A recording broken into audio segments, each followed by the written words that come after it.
की बात हो गई, जिसके अंदर सारी बातें हो जाएंगी, सिर्फ दो बातें छोड़ देंगे। एक छोड़ देंगे रोलिंग, जिसका हम बिल्कुल अलग से एक सेशन लेंगे, और रोलिंग मोशन के ऊपर हम लोग पूरा एक अलग से सेशन लेंगे। और एक कोलिजन्स, कोलिजन्स जो है रोटेशन के अंदर जो कोलिजन होते हैं कि एक रॉड है उसके ऊपर आके पार्टिकल टकरा गया, या एक डिस्क है उसके ऊपर पार्टिकल टकरा गया, so on and so fourth, जो आप सभी लोग जानते हैं, उसका एक इंडिविजुअल सेशन है। तो जो नॉर्मल कोलिजन है जो हमने वर्क एनर्जी में नहीं किया था वो, और जो रोटेशन के अंदर कोलिजन है उसको हम कंबाइन करके एक सेशन जो है वो लेंगे पूरा। ठीक है, चलिए, तो इस तरीके से हम रोटेशन के 3 सेशन जो हैं वो करेंगे। हमारा जो अगला फिजिक्स का वेबिनार है जो मेरा है, उसके अंदर हम कोलिजन करेंगे, और कोलिजन के अंदर जो नॉर्मल कोलिजन है 1D के वो करेंगे, और रोटेशन के अंदर के कोलिजन करेंगे, और उसके बाद जो है हम रोलिंग मोशन के ऊपर बातचीत करेंगे। ठीक है, चलिए, तो अब ज़्यादा बातचीत ना करते हुए बात को आगे बढ़ाया जाए। तो सबसे पहले बात करते हैं भैया रोटेशन की डेफिनेशन क्या होती है। तो सभी लोग जानते हैं कि रोटेशन किसके लिए है। रोटेशन जो है वो रिजिड बॉडी के लिए है। रोटेशन किसके लिए है? रोटेशन जो है वो रिजिड बॉडी के लिए है। और रिजिड बॉडी कौन सी होती है? रिजिड बॉडी ऐसी होती है जिसके ऊपर अगर फोर्स या टॉर्क लगाया जाए तो distance between the two particles does not change. ठीक है, तो रिजिड बॉडी होगी कि जिसमें आप कह सकते हैं कि distance between two particles does not change, two particles does not change on application of force और टॉर्क। ठीक है, तो ऑन एप्लीकेशन ऑफ फोर्स और टॉर्क, राइट। अच्छा, अब रोटेशन किसे कहते हैं? रोटेशन कहते हैं कि कोई भी रिजिड बॉडी अगर रोटेट कर रही है तो उसके सारे पार्टिकल सर्कुलर मोशन करेंगे, और वो ऐसा सर्कुलर मोशन करेंगे कि सबके सेंटर्स एक्सिस ऑफ रोटेशन के ऊपर लाई करेंगे। ठीक है, तो रोटेशन की डेफिनेशन फिर से बात करते हैं कि सारे पार्टिकल्स जो है सर्कुलर मोशन करेंगे, और सबके सेंटर जो हैं वो एक्सिस ऑफ रोटेशन के ऊपर लाई करेंगे, राइट। अब बहुत बड़ा शब्द जो है जिसको हम एक्सिस ऑफ रोटेशन कहते हैं, इसके बारे में थोड़ी सी बात करेंगे। ठीक है, कि एक्सिस ऑफ रोटेशन क्या है भाई? ऐसे तो को एक्सिस ऑफ रोटेशन क्या है, तो आप कहोगे जिस एक्सिस के अबाउट चीजें रोटेट कर रही हैं वो एक्सिस ऑफ रोटेशन है। तो ये तो वो बात हो गई कि एक्टिव वॉइस को पैसिव वॉइस में चेंज कर दिया, पैसिव वॉइस को एक्टिव वॉइस में चेंज कर दिया, डायरेक्ट स्पीच को इनडायरेक्ट कर दिया, इनडायरेक्ट को डायरेक्ट कर दिया। एक्सिस ऑफ रोटेशन की 3 बड़ी इंपॉर्टेंट प्रॉपर्टी है, और उन 3 इंपॉर्टेंट प्रॉपर्टी को हमें ध्यान रखना होगा, क्योंकि हम अभी जो है आज मैं आपको इंस्टेंटेनियस एक्सिस ऑफ रोटेशन के बारे में भी यहीं पर डिस्कस करूंगा, रोलिंग में उसका यूज कर लेंगे। ठीक है, डेफिनेशन आज ही करेंगे। ठीक है, एक्सिस ऑफ रोटेशन की जो 3 इंपॉर्टेंट चीजें जो आपको ध्यान रखनी है वो ये है कि पहली कि it itself is at rest. वो खुद क्या होगी, उसको किस पे माना जाएगा? रेस्ट पे माना जाएगा। ऑलवेज और इंस्टेंटेनियस। अगर फिक्स्ड एक्सिस रोटेशन है तो ऑलवेज, और अगर चलती हुई है तो इंस्टेंटेनियस, राइट। दूसरी प्रॉपर्टी कि ओमेगा यानी angular velocity of all particles, angular velocity of all particles about AOR is same.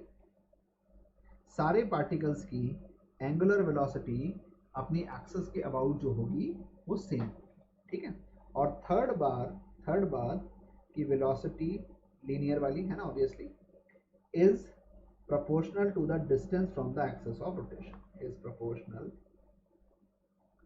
to the distance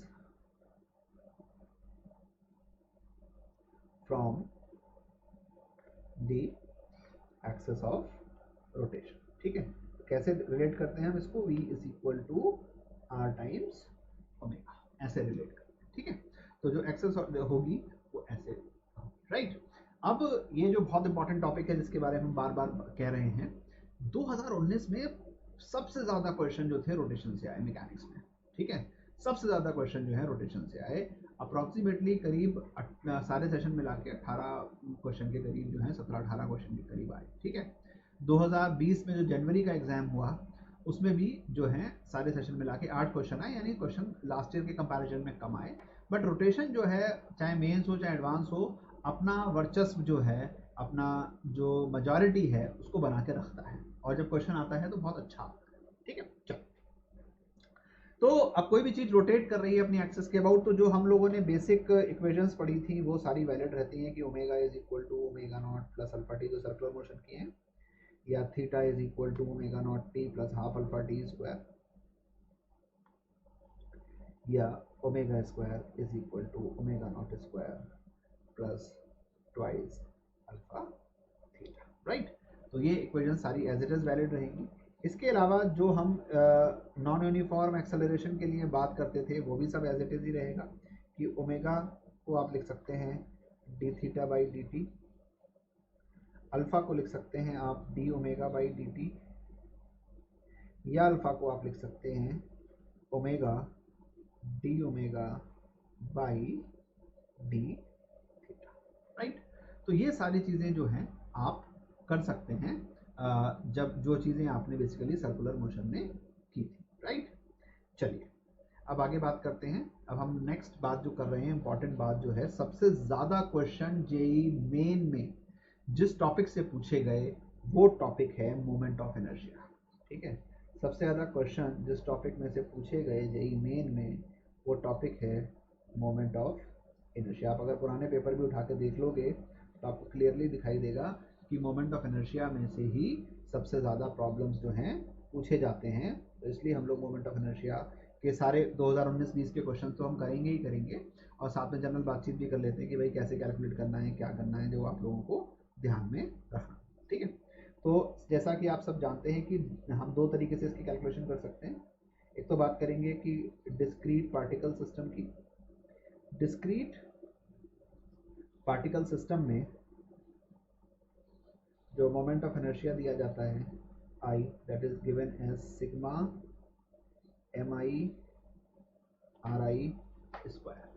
ठीक है, यानी सारे पार्टिकल का mass multiplied by radius square, ये अगर आप कर दें तो आपको मोमेंट ऑफ इनर्शिया मिल जाएगा। ठीक है, where ri is the distance from the, या perpendicular distance from the axis of rotation. ठीक है, तो ri is the perpendicular distance from the axis of rotation, right। दूसरा है कंटिन्यूअस मास सिस्टम के लिए। ठीक है, अच्छा, अब इसमें कंटिन्यूअस मास सिस्टम पे आने से पहले एक बड़ा इंपॉर्टेंट रिजल्ट है, उसको देख लेते हैं। जैसे अगर हमारे पास टू पार्टिकल सिस्टम हो, जैसे सपोज करिए कि हमारे पास टू पार्टिकल सिस्टम हो,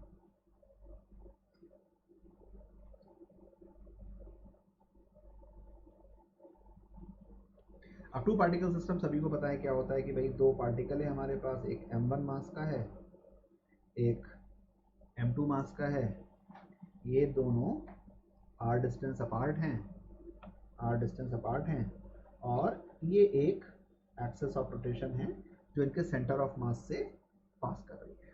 ठीक है, तो ये डिस्टेंस मान लीजिए r1 हो गया, ये डिस्टेंस मान लीजिए r2 हो गया, और टोटल डिस्टेंस जो है इनके दोनों के बीच में r है।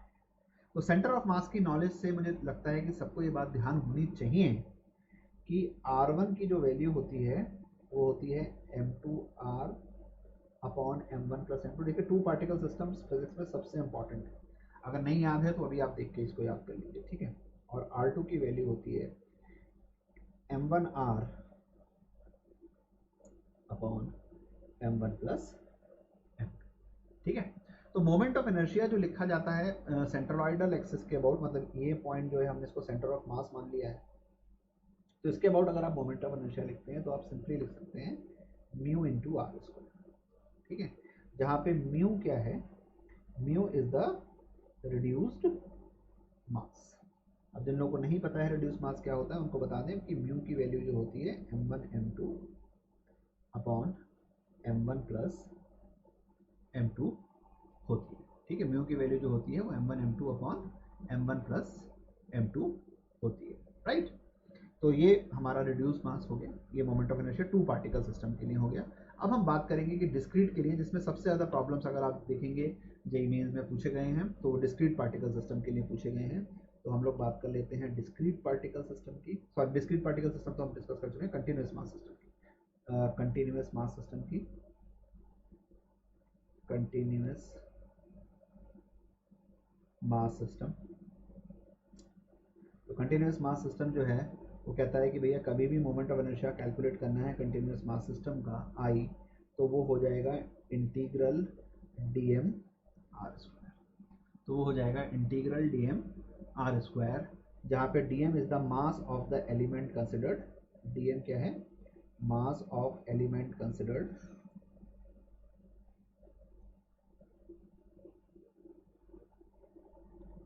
और r क्या है? r is the perpendicular distance from the axis of rotation. Perpendicular distance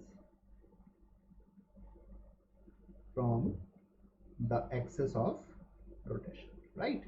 So this is the formula for continuous mass system, I is equal to integral dm। तो सबसे ज़्यादा क्वेश्चन जो 2019 में खास तौर से पूछे गए वो कंटिन्यूस मास सिस्टम के ऊपर पूछे गए कि भाई कंटिन्यूस मास सिस्टम में जो है मोमेंट ऑफ इनर्शिया किस तरीके से है। तो खूब सारे कैलकुलेशन दिए गए जहाँ पे डीएम तक की वैल्यू आपको कैलकुलेट करनी है। तो अभी आने वाले टाइम में हम जब ये सेशन चलेगा तो थोड़ी देर में आप लोग देखेंगे कि हम उस तरीके के प्रॉब्लम्स को क्या करेंगे, सॉल्व करेंगे, राइट। तो ये बड़ा इंपॉर्टेंट है कि perpendicular distance from the AOR लेना है। बहुत बार क्या होता है हम नॉर्मल डिस्टेंस ले लेते हैं, फिर क्वेश्चन का आंसर जो होता है वो गलत आ जाता है, ठीक है।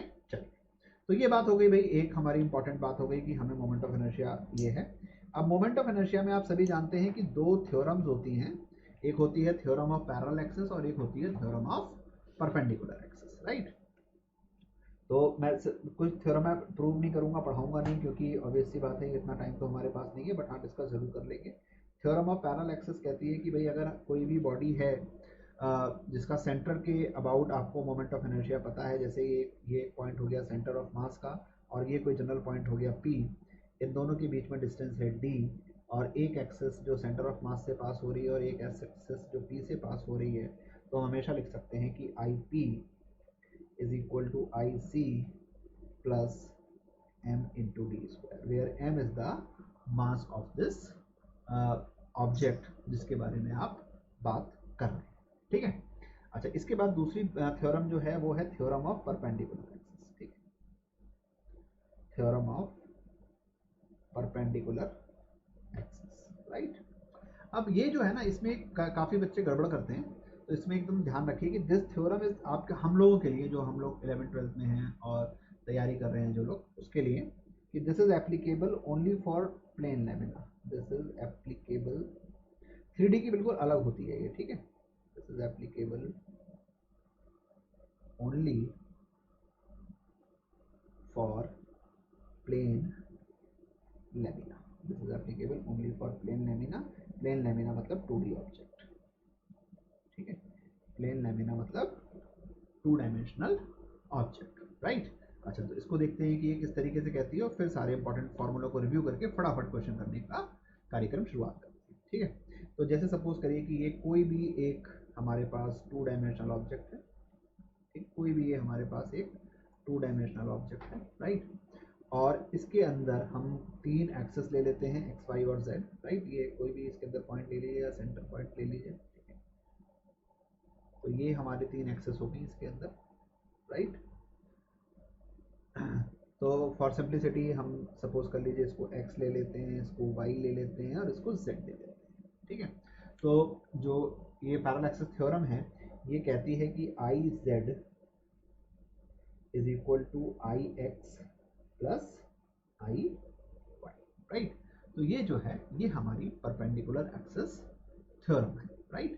कि जो वो क्या कहती है कि 3 इसमें से 2 एक्सिस जो हैं वो प्लेन लैमिना के प्लेन में होनी चाहिए और थर्ड एक्सिस जो है वो लैमिना के परपेंडिकुलर होनी चाहिए। तो जो एक्सिस लैमिना के परपेंडिकुलर है उसके about moment of inertia will be sum of the moment of inertia of the moment of inertia which are lying in the plane of the lamina, right. तो x और y इस समय lamina के plane में लाई कर रहे हैं और z जो है उसके परपेंडिकुलर है, तो i z is equal to i x plus i y, right. तो ये परपेंडिकुलर एक्सिस थ्योरम हो गई, ठीक है। इसका और भी यूज़ हम कर सकते हैं, बट अभी हमारे लिए जेईई मेन के लिए तो हम कहेंगे कि इतना ही बहुत है, आपको इससे ज़्यादा दिमाग खर्च करने की रिक्वायरमेंट अभी आपके लिए नहीं है, ठीक है।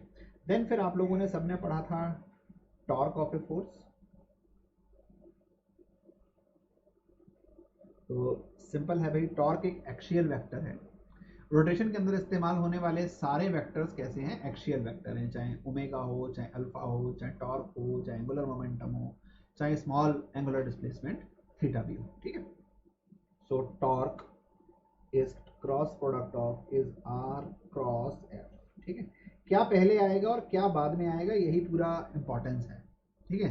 अगर एफ क्रॉस आर कर दोगे तो सब कुछ खत्म हो जाएगा, ठीक है। आर क्रॉस एफ, या हम इसको ऐसे भी लिखते हैं, क्रॉस प्रोडक्ट की डेफिनेशन लगा दीजिए, तो it is r F sine theta into unit vector, and where unit vector n is perpendicular to both F and r, right. Similarly इसी लाइंस पर हम लिख लेते हैं एंगुलर मोमेंटम भी, ठीक है। सेम लाइंस पर हम लोग लिख लेते हैं एंगुलर मोमेंटम, और एंगुलर मोमेंटम जो होता है कैपिटल एल से डिनोट होता है, capital L is equal to r cross p या आर क्रॉस एम पी, कुछ भी लिख सकते हैं आप, या तो पी लीनियर मोमेंटम लिख दीजिए या एम पी लिख दीजिए, ठीक है। और यहाँ पर भी एंगुलर मोमेंटम को आप लिख सकते हैं m v r sine theta, m v r sine theta into unit vector, right.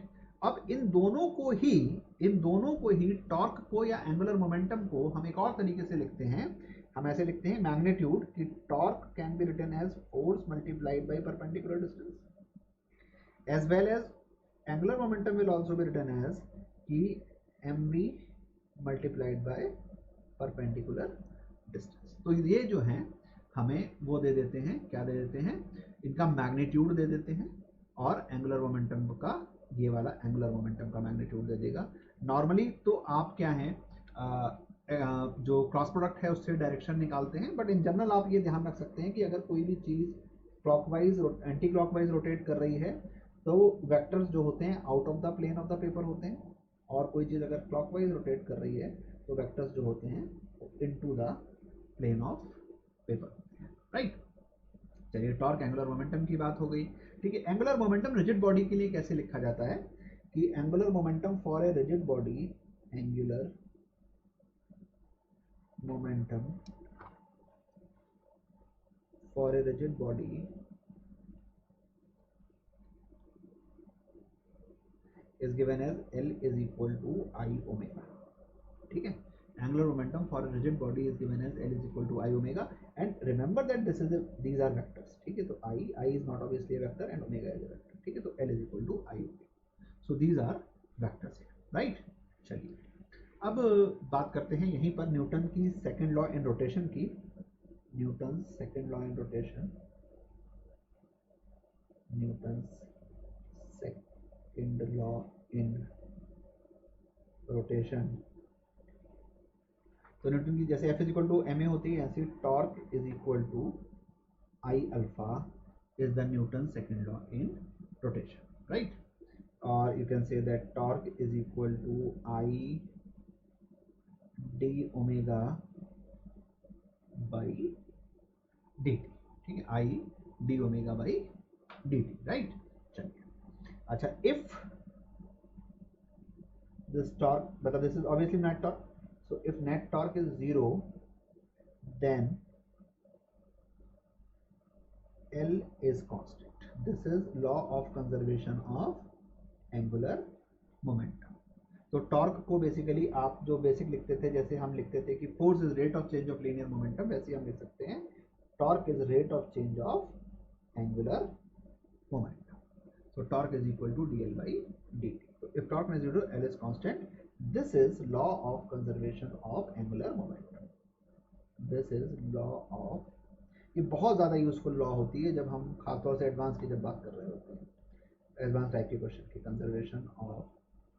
हालांकि पिछले साल उससे इस साल दोनों साल जेई मेंस में भी इसके ऊपर क्वेश्चन आया है, law of conservation of angular momentum, right. तो ये हो गई न्यूटन की सेकंड लॉ। इसमें इसके बाद कुछ दो तीन चीज़ें छोटी छोटी और बची हैं कि काइनेटिक एनर्जी इन रोटेशन जो दी जाती है, काइनेटिक एनर्जी रोटेशन की जो है that is half I omega square, that is half I omega square. और आई किसके अबाउट लिखना है, आई उसी एक्सिस के अबाउट लिखना होता है जिसके अबाउट बॉडी रोटेट कर रही है, ठीक है। सो ऐसा नहीं कि आपको जिसके अबाउट पता है उसके अबाउट लिखेंगे, ठीक है। आई about axis which it is rotating. ठीक है, कई बार ऐसा है कि हमें पता है कि भैया रॉड का हमें पता है कि ml²/12 है, तो चाहे एंड से रोटेट कर रही हो तब भी हम ml²/12 भी लगाएंगे, ऐसा कुछ नहीं है भाई, जिसके अबाउट रोटेट कर रही है उसके अबाउट ही लगाएंगे। ठीक है, काइनेटिक एनर्जी। इसके बाद जो है वर्क डन बाई टॉर्क। ठीक है, तो वर्क डन बाई टॉर्क क्या है?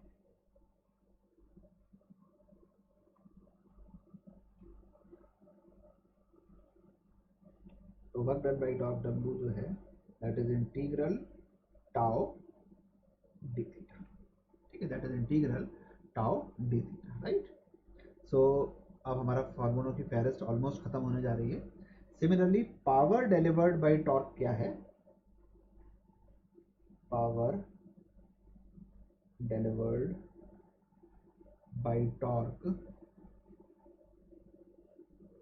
P is equal to, linear mechanics में क्या होती है? एफ डॉट बी, है ना। पिछले वेबिनार में मैंने काफी क्वेश्चन कराए थे जो जेईई मेंस में भी आए हुए थे। ऐसे ही यहाँ पे लिख सकते हैं हम लोग टाउ डॉट ओमेगा। ठीक है, यहाँ पे हम लिख सकते हैं टाउ डॉट ओमेगा, राइट। तो ये हो गई बात हमारी किसकी? पावर डिलीवर्ड बाय टॉर्क की, राइट। अब हम बात करते हैं work energy theorem in rotation. Work energy theorem in rotation.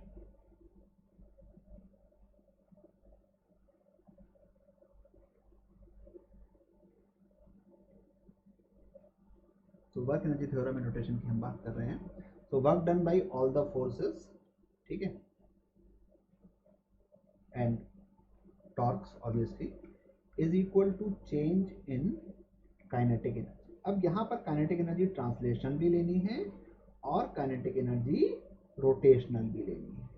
पहले जब हम लीनियर मैकेनिक्स में इस चीज को कर रहे थे तो हम वर्क डन सिर्फ किसका लेते थे? फोर्सेस का लेते थे। और एनर्जी चेंज कौन सी लिखते थे? ट्रांजिशनल एनर्जी चेंज लिखते थे। ठीक है, लेकिन जब हम इसमें कर रहे होते हैं, रोटेशन में कर रहे होते हैं, तो पहली बात कि हम work done by force torque दोनों लिख रहे होते हैं, और जो एनर्जी चेंज है वो ट्रांसलेशनल और रोटेशनल दोनों लिख रहे होते हैं, राइट। तो ये चीज़ जो है ये थोड़ी सी इंपॉर्टेंट है नोट करने के लिए। ठीक है, तो एक बार रिव्यू कर लेते हैं और फटाफट न्यूमेरिकल्स की तरफ चलते हैं कि जो लीनियर मैकेनिक्स में होता है वही एंगुलर मैकेनिक्स में होता है। लीनियर मैकेनिक्स में एक बार हम छोटा सा कंपैरिजन चार्ट बना लेते हैं फटाफट 1 मिनट के अंदर अंदर। ठीक है, और लीनियर मैकेनिक्स में लीनियर डिस्प्लेसमेंट है, यहाँ पर जो है एंगुलर डिस्प्लेसमेंट है, वहाँ पर एस होता है, यहाँ पर थीटा होता है, वहाँ पे वी होता है, यहाँ पे ओमेगा होता है, वहाँ पे ए होता है, यहाँ पे अल्फा होता है, वहाँ पे मास एम है, यहाँ पे मोमेंट ऑफ इनर्शिया आई है। ठीक है, वहाँ फोर्स एफ है, यहाँ पे टॉर्क टी है, वहाँ लीनियर मोमेंटम पी है, यहाँ एंगुलर मोमेंटम एल है, वहाँ F is equal to M a है, यहाँ tau is equal to I alpha है, वहाँ F is equal to d p by d t है, यहाँ पे tau is equal to d L by d t है। ठीक है, वहाँ पे P is equal to linear momentum is equal to m v है, यहाँ पे angular momentum is equal to I omega है। ठीक है, वहाँ पे पावर जो है capital P F dot v है, यहाँ पे जो पावर है वो टाउ डॉट ओमेगा है। ठीक है, तो आप देखते जाओ कि सारी चीज़ें ना बिल्कुल वैसे ही चल रही हैं जैसे लीनियर मैकेनिक्स में चल रही है, पर थोड़ा सा सोचना है साथ साथ कि कब कैसे इसको अप्लाई करें। ठीक है, तो सारे मतलब मोस्ट मैक्सिमम क्वांटिटीज मैंने यहाँ पे बात आपसे कर ली। ठीक है, चलिए तो अब और ज़्यादा समय ना लगाते हुए आप सबकी स्क्रीन पे 2020 का ही जनवरी का 7 जनवरी मॉर्निंग का क्वेश्चन जो है आप सबके सामने है। क्वेश्चन कह रहा है the radius of gyration of a uniform rod of length L about an axis passing through a point L by 4 away from the center of the rod and perpendicular to it। ये देखिए इतना कितना easy question है। मुझे लगता है कि कोई बच्चे ने अगर जेईई की तैयारी नहीं भी करी होगी और स्कूल में सिर्फ पढ़ाई करी हो तो भी वो इस क्वेश्चन को सॉल्व कर सकता है। ठीक है, तो ये तो सेंटर से पास होने वाली एक्सेस हो गई हमारी। ठीक है, और ये एक्सेस हो गई जो उसके उससे L/4 डिस्टेंस दूर है। ये डिस्टेंस जो है ये L/4 है। ये सेंटर ऑफ मास हो गया, ये वो पॉइंट हो गया P जिसके अबाउट ये एक्सेस पास कर रही है। ठीक है, so I P is equal to I C M plus M into distance कितना है बेटा? L/4। ठीक है, डिस्टेंस जो है L/4, तो L/4 का होल स्क्वायर। सी, तो IP is equal to ICM हो गया मेरा ml²/12 सेंटर के अबाउट है, प्लस ml²/60। ठीक है, इसको हम सॉल्व करते हैं। और हम सब ये जानते हैं कि रेडियस ऑफ जायरेशन कैसे निकाला जाता है, कि किसी भी चीज़ का जो मोमेंट ऑफ इनर्शिया है I, उसको अगर हम mk² के बराबर रख दें तो k जो है √I/m, यही उसका रेडियस ऑफ जायरेशन होता है, राइट। तो यहाँ पे अगर हम देखें IP को, तो IP मेरा क्या है, LCM आ जाएगा 48 और 4, और इसको आप सॉल्व कर लीजिए आगे, है ना। तो 4 ml² प्लस 3 ml², तो बेसिकली ये आ गया मेरा 7 ml²/48। ठीक है, और इसको मैं किसके बराबर रख दूँ, इसको मैं mk² के बराबर रख दूँ, तो मेरा k जो आता है वो आता है L√7/48। तो ये मेरा आंसर आ जाता है। सरल क्वेश्चन है, सबको मुझे लगता है 4 नंबर इसमें मिलने चाहिए। अगर 2020 में जुलाई में अगर एग्जाम होता है तो उसके अंदर आता है, आएगा जरूर, क्योंकि जेईई मेंस में आपको मैं पैटर्न दिखा चुका हूँ पिछले दोनों अपने सेशंस में, कि कितना क्लोजली वो फॉलो करते हैं एक सेशन के क्वेश्चंस दूसरे सेशन में, है ना। तो दिमाग का खर्चा बिल्कुल नहीं करते हैं, है ना। तो कहते हैं कि मिनिमम दिमाग खर्च करना चाहिए हमें। इस पर देखते हैं, ये तो हमारे लिए थोड़ा सा डिस्कशन करना है इस पर, यही बात मैंने आपसे शुरू में की थी कि कैसे हम निकालेंगे। कह रहा mass per unit area of a circular disc of radius a depends upon the distance as, ये आपको दे रखी है सरफेस डेंसिटी। ठीक है, rho as a function of r is equal to a plus b r, right. तो this is surface mass density, ठीक है, मास पर यूनिट एरिया। ठीक है, the moment of inertia of the disc about is axis perpendicular to its plane and passing through its centre is, moment of inertia इसका निकालना है। ठीक है, तो अब हमने एक डिस्क ले ली, देखो ध्यान, हम इस तरीके के ना, आप देखो 2019 में और 2020 में कितने क्वेश्चन आए हैं। ठीक है, बड़े सारे क्वेश्चन आए, तो इसलिए हम इसको जरा ध्यान से करेंगे।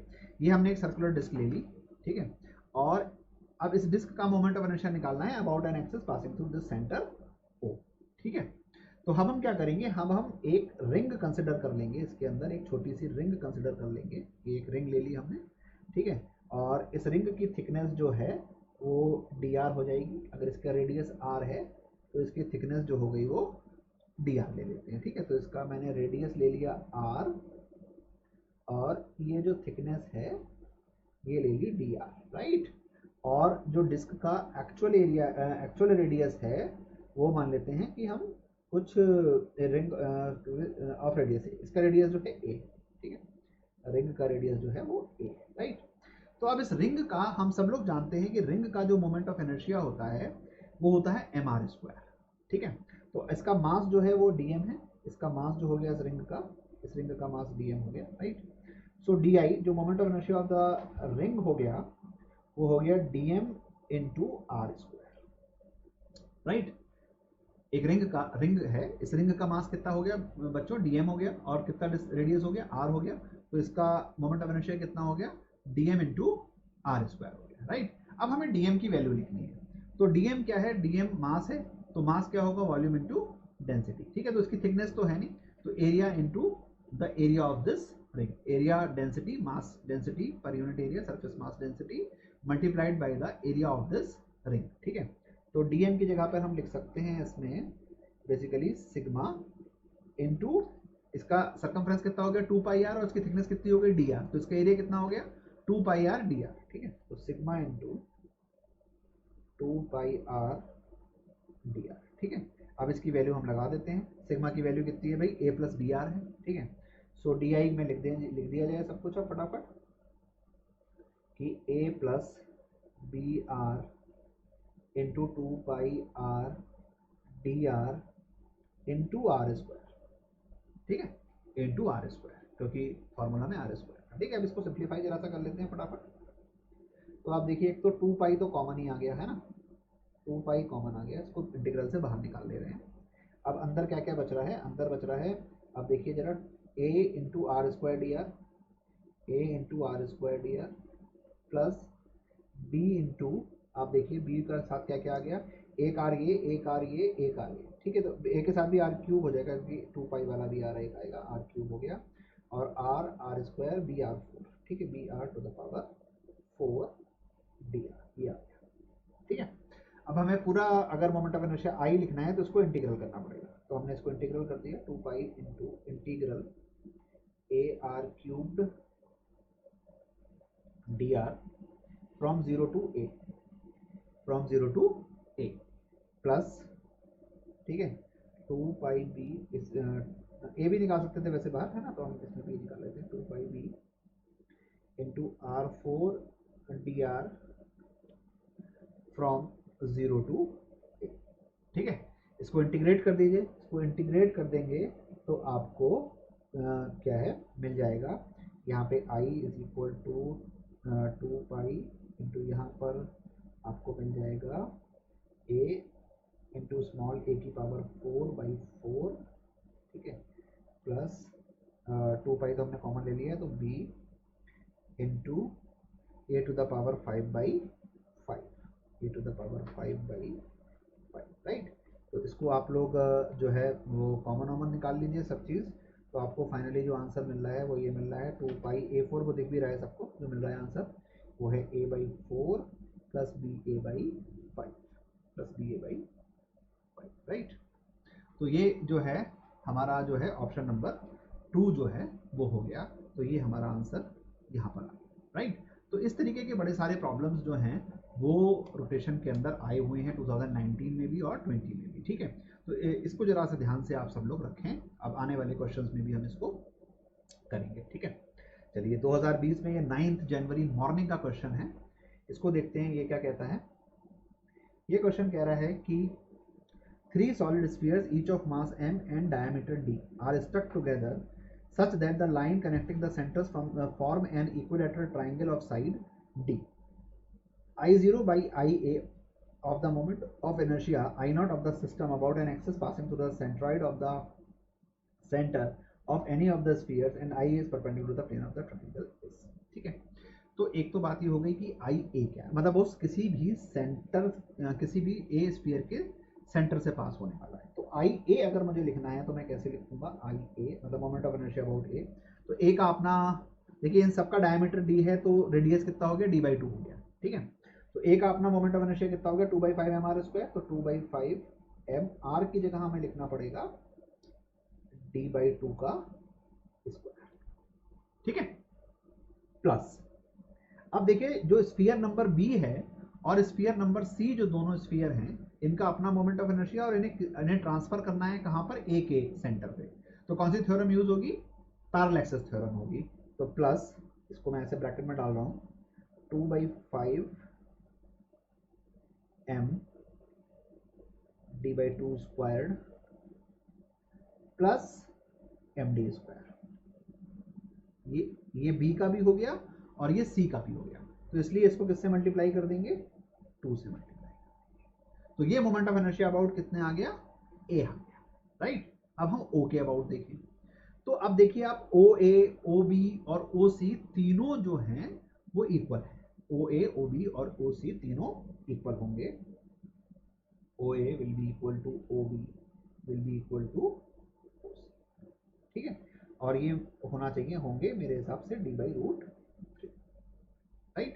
तो इसको कुछ बोल देते हैं हम लोग स्मॉल, ठीक है, इसको बोल देते हैं कुछ small.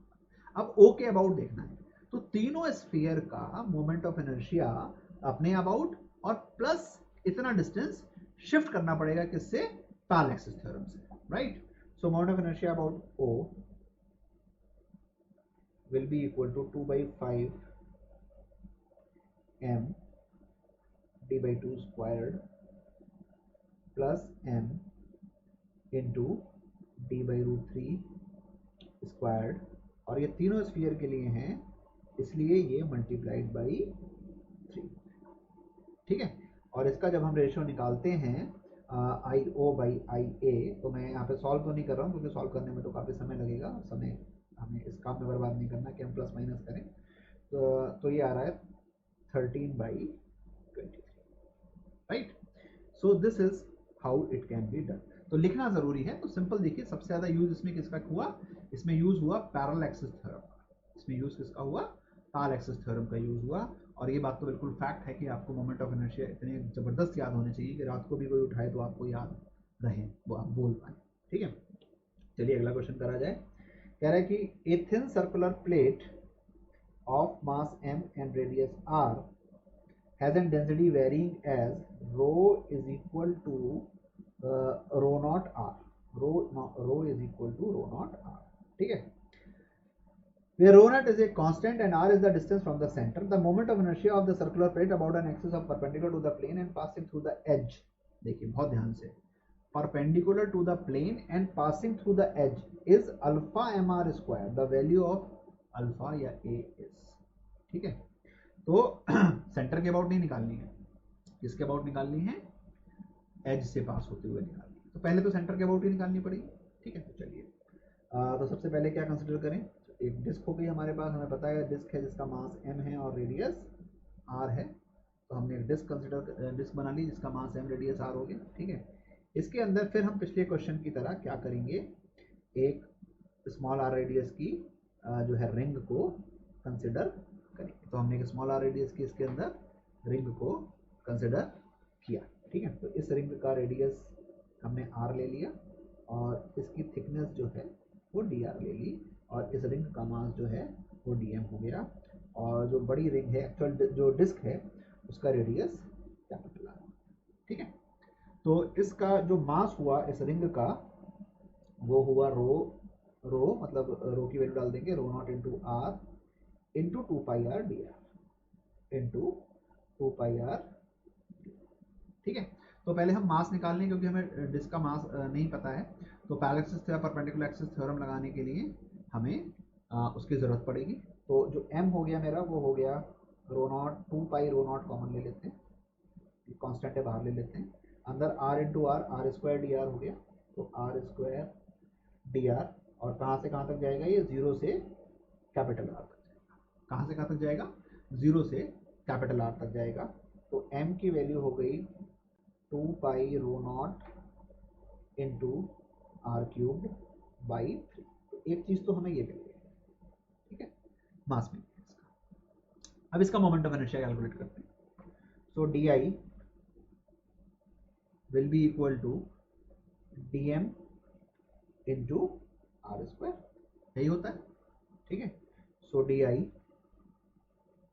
Is equal to d m की वैल्यू लगा दें which is rho not into 2π r square d r into r square.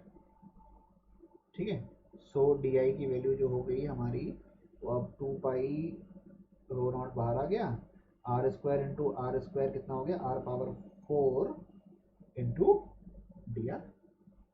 ठीक है, तो टोटल आई अगर हमें निकालना है तो इसको इंटीग्रल करेंगे, तो हमने इसको इंटीग्रल कर लिया और कहाँ से कहाँ तक कर दिया भाई, 0 से कैपिटल आर तक कर दिया। इंटीग्रल कहाँ से कहाँ तक कर दिया, 0 से कैपिटल आर तक कर दिया। तो ये जो वैल्यू हमें मिल गई, ये वैल्यू हमें कितनी मिल गई, 2π rho not into 2π rho not into r to the power 5 by 5, इतनी मिल गई 2π रो नॉट इंटू r की पावर 5 बाई 5। ठीक है, अच्छा अब आप सबको एक बात शायद ध्यान हो कि अगर कोई भी हमारे पास रिंग है, डिस्क है, ये सारे क्या हैं, 2 डायमेंशनल लेमिना है। ठीक है, और इसके हमें इसी के प्लेन में कोई भी जो डायमीटर्स हैं लेट अस से d1 एंड d2 और इसका सेंटर है। ठीक है, तो ये एक थ्योरम सबकी को शायद पता होगी, मैं जब भी फिर भी बोल दे रहा हूँ कि अगर आई नॉट मेरा फॉर लेटर से डिस्क की बात करें तो डिस्क की बात ही कर लेते हैं, जो है mr स्क्वायर बाई 2 है, तो I d1 is equal to I d2 from perpendicular axis theorem will be mr square by 4, आधा हो जाएगा उसका। ठीक है, और अभी जो हमें जिस एक्सिस के अबाउट ये निकालने के लिए कह रहे हैं क्वेश्चन में, वो कह रहे हैं कि ऐसी एक्सिस होनी चाहिए, मतलब जो इसके एज से पास होती हो और प्लेन की कैसी हो, परपेंडिकुलर, है ना। देखिए फिर से सुन लीजिए क्या कह रहा है, the moment of inertia of the circular plate about an axis perpendicular to the plane and passing through its edge. तो यानी हमें इस केस में तो परपेंडिकुलर एक्सिस थ्योरम की जरूरत नहीं है, ये अगले क्वेश्चन में काम आ जाएगा। अभी तो जो है ऐसे परपेंडिकुलर है आपकी कॉपी के प्लेन के। ठीक है, और इधर से शिफ्ट करना है। ठीक है, तो आपके लिए आई, इसको मैं अगर P पॉइंट बोल दूं तो आप लिख सकते हो कि I P is equal to I O plus m r square, ठीक है। तो एम हमने इसी टाइम के लिए कैलकुलेट किया। So I P is equal to I O हमने कितना निकाला है, 2 pi rho naught r 5/5, 2 pi rho naught r 5/5 plus capital M की वैल्यू क्या निकाली है, कैपिटल एम की value 2 pi r naught r cube by 3, 2 pi rho naught r cube by 3 into r square, right. जिसको हम अगर solve करते हैं तो हमें जो कोफिशिएंट चाहिए वो हमारा आता है 8/5, ठीक है। जिसको आप सॉल्व कर लोगे तो आपका कोफिशिएंट जो आएगा वो आएगा 8/5, राइट। तो इसको सॉल्व करने में कोई बहुत बड़ी चीज़ नहीं है, मेरे को लगता है सब लोग उसको सॉल्व कर सकते हैं आराम से, ठीक है। सो 8/5 एम आर स्क्वायर आ जाएगा। तो आई जो हमारा आई पी है वो हमारा आ जाएगा 8/5 एम आर स्क्वायर, ठीक है। एम की वैल्यू हमने डाल ली एम आर, राइट। तो आंसर जो हो जाएगा, तो देखिए इसी इंटीग्रेशन वाले फॉर्मूले को जो हम बार बार इंटीग्रेट करके कैलकुलेशन कर रहे हैं कंटिन्यूस मास सिस्टम का, इसका कितना यूज़ हो रहा है जेईई मेन के इन क्वेश्चंस में, राइट। चलिए, तो अच्छा क्वेश्चन था ये, टाइम टेकिंग क्वेश्चन है, मतलब ऐसा नहीं ईजी नहीं है ना, मतलब आपको उस समय एग्जाम में प्रेशर होता है, 3 मिनट होते हैं क्वेश्चन सॉल्व करने के लिए, 2 मिनट होते हैं क्वेश्चन सॉल्व करने के लिए, क्योंकि तब 30 क्वेश्चन आते थे तो 2 मिनट होते थे आपके पास क्वेश्चन सॉल्व करने के लिए। तो 2 मिनट में आपकी कैलकुलेशन एक्यूरेट तभी होगी जब आपकी खूब प्रैक्टिस हो और आप इंटीग्रेशन वगैरह में एकदम एक्सपर्ट हो, ठीक है। चलिए नेक्स्ट क्वेश्चन देखा जाए। नेक्स्ट क्वेश्चन क्या कहता है, नेक्स्ट क्वेश्चन कह रहा है कि moment of inertia of a body about the given axis is, moment of inertia हमें दे दिया है यहाँ पर 1.5 kg metre square, 1.5 kg metre square. Initially the body is at rest, in order to produce a rotational kinetic energy rotational जो है वो 1200 joule है, यानी जो हाफ आई ओमेगा स्क्वायर हो गई, ठीक है। 1200 जूल क्या हो गया, हाफ आई ओमेगा स्क्वायर, ठीक है। इट्स एंगुलर एक्सेलरेशन जो अल्फा है वो कितना है, 20 रेडियन पर सेकंड स्क्वायर, अल्फा भी दे दिया है हमें 20 रेडियन पर second square, right. How much must be angular acceleration must be applied across the axis for a duration of, मतलब कितना टाइम तक हमें इसको लगाना पड़ेगा, राइट। तो ओमेगा की वैल्यू हमें निकालनी है बेसिकली, ठीक है। तो हम कह सकते हैं कि यहाँ से ओमेगा हमें कितना चाहिए, तो ओमेगा मेरा हो गया, ओमेगा स्क्वायर अदर हो गया मेरा 2 × 1200 डिवाइडेड बाई 1.5, ठीक है। ये ओमेगा की वैल्यू आ गई। अब जो है हम कैसे निकालेंगे कि omega is equal to omega not plus alpha t, omega is equal to omega not plus alpha t. तो ये वाला जो ओमेगा हमारा इक्वेशन नंबर 1 से आएगा, इस ओमेगा को, ओमेगा नॉट 0 था और अल्फा मेरा कितना हो गया है, अल्फा मुझे 20 दिया हुआ है इंटू टी, ठीक है। तो इसमें अगर आप फीड करोगे वैल्यू यहाँ से ओमेगा निकाल के, ठीक है, तो जो वैल्यू ओमेगा टाइम की आ रही है वो 2 सेकेंड, ठीक है। जो ओमेगा टाइम की वैल्यू आएगी वो 2 सेकेंड। तो इक्वेशन नंबर 1 और 2 को आप सॉल्व करेंगे तो आपको टाइम की वैल्यू जो मिल जाएगी वो 2 सेकेंड्स मिल जाएगी। मेरे ख्याल से बहुत इजी है, कुछ खास नहीं है, इसको आप सॉल्व भी कर सकते हैं 1.5 को, और उसके बाद फिर आप इसका रूट ले लीजिए तो आपको ओमेगा मिल जाएगा, और फिर आप लगा सकते हैं कि omega is equal to omega not plus alpha t, right. तो टाइम आपका आ गया। चलिए नेक्स्ट क्वेश्चन पे मूव किया जाए। अगला क्वेश्चन कह रहा है thin disc of mass capital M and radius capital R has mass per unit area. देखिए देखिए देख रहे हो आप, एक ही तरीके के कितने क्वेश्चन हैं, आर यू एबल टू सी। जो मैं आपसे कहना चाह रहा हूँ कि जेईई मेन का पैटर्न पकड़ना बहुत सरल है, ठीक है। तो वो बात प्रूव हो रही है बार बार, ठीक है। तो ये जो हमारा ये है यहाँ पर है, ये के आर स्क्वायर है, के आर स्क्वायर, ठीक है।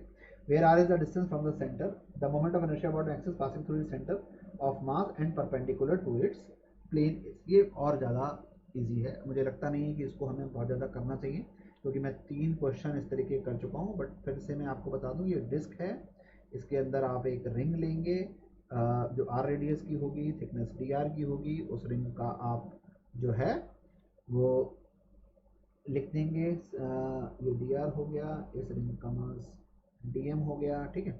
So d I is equal to d m into r square, ठीक है, and d I is equal to sigma into two pi r d r into r square. So d I is equal to sigma की जगह आ गया के r square, तो ये हो गया मेरा two pi k r square r की पावर 4 इंटू आर की power 5 d r, right, r की power 5 d r. So I will be equal to 2 pi k r की power 5 d r from 0 to capital R, so which will be equal to 2 pi k r 6/6, right. अब इसको मास के terms में निकालना है, तो मास भी मैंने आपको बता रखा है कैसे कैलकुलेट करते हैं कि d m is equal to ये हो गया मेरा sigma into two pi r d r, यानी k r square into two pi r d r, ठीक है। तो एम जो हो गया मेरा वो हो गया 2 पाई के बाहर आ गया मेरा, और अंदर आपने लगा दिया r square into r cubed d r from 0 to capital, right. तो m की वैल्यू किस में आ गई, m की वैल्यू अगर आप देखें तो कितनी आ गई 2 pi k are cubed are की पावर 4/4, ठीक है। इन दोनों को जो इक्वेशन नंबर 1 यहाँ से आ रही है और जो इक्वेशन नंबर 2 यहाँ से आ रही है, इसको आप अगर लगा के देखेंगे, फिक्स कर देंगे, तो आपका जो मोमेंट ऑफ इनर्शिया है वो आपका 2/3 mr स्क्वायर, जो कि आपका ऑप्शन नंबर बी है, राइट, जो कि आपका ऑप्शन नंबर बी है, ठीक है। तो ये वही प्रोसेस है जो बार बार रिपीट हो रहा है, तो इसलिए आप देख सकते हो कि कितनी इंपॉर्टेंस है इस पर्टिकुलर जो है मेथड की, जो इसमें हम लोग बार बार अप्लाई कर रहे हैं, ठीक है। फिर 2019 का ही क्वेश्चन है। क्वेश्चन कहता है solid sphere of mass m and radius r is divided into two unequal part. The first part has a mass of m1, जो है जो m1 है यहाँ पे m1 की वैल्यू जो आ रही है वो 7m/8 है, यानी ऑटोमेटिकली m2 की वैल्यू जो हो गई वो m/8, ठीक है, ऑटोमेटिकली m2 की वैल्यू m/8 हो गई, right. And is converted into a uniform disc of radius 2r, ठीक है। तो जो 7m/8 है इसको किस में बदल दिया, इसको हमने डिस्क ऑफ रेडियस 2r में बदल दिया, disc of radius, right. The second part is converted into a uniform solid sphere। ये JEE में गलती थी लास्ट ईयर, इसके लिए बोनस मार्क्स मिले थे, लेकिन उसमें रेडियस r/2 लेना था, ठीक है।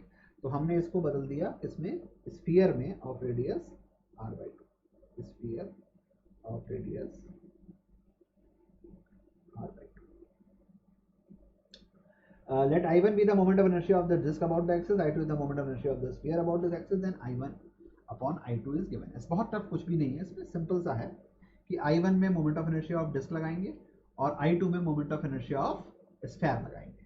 सो I1 कितना हो गया बच्चों, I1 हमारा हो गया 7m/8, कितना होता है इंटू 2r का होल स्क्वायर, mr²/2 होता है अपॉन 2, ये मेरा I1 हो गया, ठीक है। I2 कितना हो गया, I2 हो गया मेरा 2/5 mr², सो 2/5 m कितना है मेरा m/8 इंटू r², यानी r/2 का, ठीक है। इसको सॉल्व कर लीजिए तो I1 अपॉन I2 जो आता है वो 140 आ जाता है। इसको अगर आप सॉल्व करेंगे तो I1 अपॉन I2 जो आएगा वो 140 आ जाएगा, ठीक है। सो ये हमारा यहाँ पर प्रॉब्लम हो गया। देखिए आप देख रहे हो मोमेंट ऑफ इनर्शिया का कितना बड़ा वेटेज है JEE मेंस के अंदर, है ना, जिसको हम हल्के में लेते हैं जब हम पढ़ रहे होते हैं कि यार ये तो क्या है, बड़े क्वेश्चन आएंगे रोलिंग के, इसके उसके, वो नहीं है, सब कुछ आता है, ठीक है। JEE एडवांस में भी ऐसे ही आता है, राइट। चलिए आगे चलते हैं।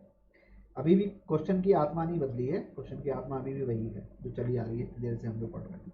A circular disc of radius B has a hole of radius A at the center if the mass per unit area is given as, यहाँ पे जो मास डेंसिटी है रो वो हमें दे दी है सिग्मा नॉट बाई r, ठीक है।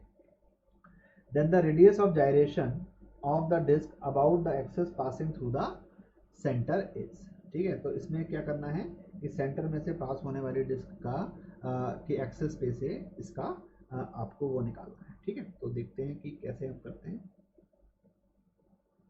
ये एक डिस्क है, ठीक है, और ये उसके अंदर एक डिस्क है, ठीक है।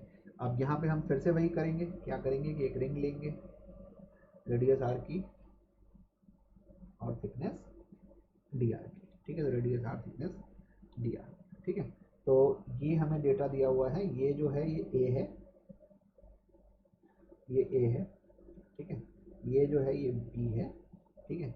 ये हमने आर ले लिया है, और ये थिकनेस जो हो गई ये हमने डी आर ले ली है, और इसका मास जो है वो डी एम है हमेशा की तरह, राइट। हमेशा हम ऐसे ही लेते चले आ रहे हैं, वैसे ही हम लेते रहेंगे। तो डी एम की वैल्यू जो हो गई सभी लोग जानते हैं कितनी हो गई, रो इंटू रो कितना है भाई, sigma not by r into 2 pi r d r, ठीक है। अब सिर्फ डिफरेंस इतना है कि इस बार इंटीग्रेशन 0 से r तक नहीं होना है, इस बार इंटीग्रेशन जो होना है वो a से लेके b तक होना है। इस बार जो इंटीग्रेशन होना है वो a से लेके b तक होना है। तो dm की वैल्यू जो हो गई वो हमारी हो गई, r से r कैंसिल हो गया, so 2 pi sigma not d r from a to b, ठीक है। तो ये सॉल्व होके हो गया मेरा 2 pi sigma not into b minus A, right. एक चीज तो ये। अब जो हम लगाएंगे मोमेंट ऑफ इनर्शिया के लिए, वहां पर भी इंटीग्रेशन ए से बी होगा। So d I is equal to d m into r square, ठीक है। So which is equal to rho naught by r into 2 pi r d r into r square, right. तो r से r cancel हो गया, ये सब cancel हो गया। सो आई जो बन गया मेरा, आई मेरा बन गया यहाँ पे 2 pi sigma not integral r square d r from a to b, integral हो गया ए टू बी, ठीक है। तो अब ये आप यहाँ पर इसको आई की वैल्यू अगर लिखें तो कितनी लिख लेंगे, 2 pi sigma not into b cube minus a cube upon 3, right.